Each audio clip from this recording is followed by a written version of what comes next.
In the previous step, we created a simple REST API to return a string back. However, typically all REST API return JSON back. Let's see how to return a JSON back from our REST API in this specific step. What I'll do, I'll copy this specific method. So I'll copy this method, and what we want to do is we want to return a hello world bean back.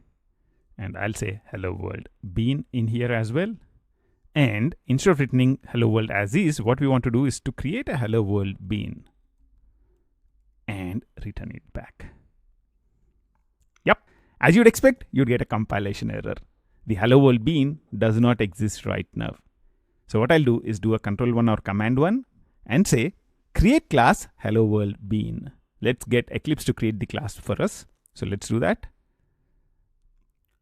We'll make use of the same source folder.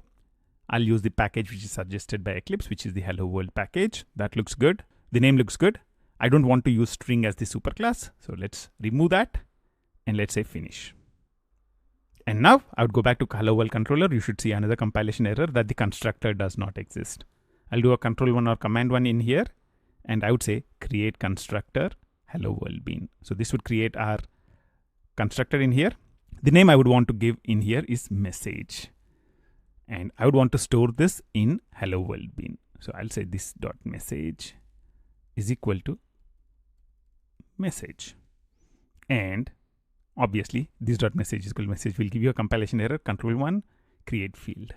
So we have a private string message field in here, and we have this dot message is equal to message. Now what you want to do is to generate a getter and setter and a constructor. Now what you want to do is to generate a getter and setter and toString. So I'll do a right click, source, generate getters and setters, and I'll choose both the getters and setters for message, and I'll say generate. So we have the getters and setters generated right now. The next thing I would want to generate is the toString method.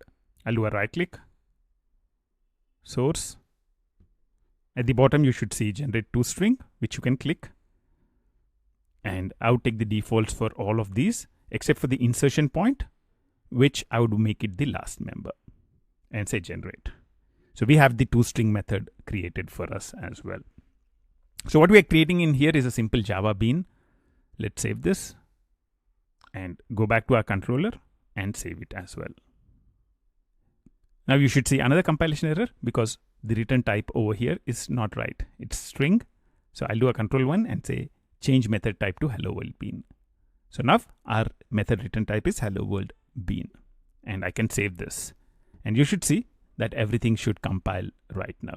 What you have done is created a method for hello world bean, and we are returning a hello world bean back.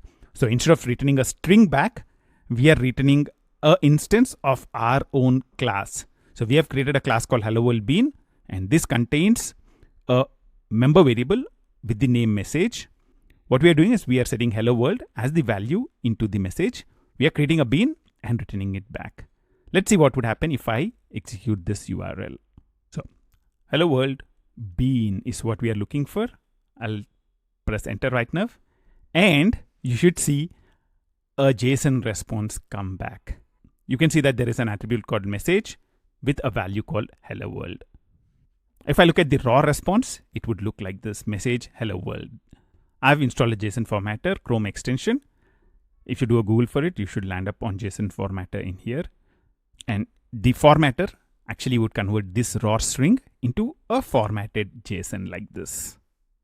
In this step, we created our second simple REST API. In the last couple of steps, all that we needed to do was to focus on our hello world controller class. And we saw that everything was automatically happening for us. For example, we just returned a bean back, and this was automatically converted into a JSON response. What's the magic that is happening in the background? Let's try and understand that in the next step.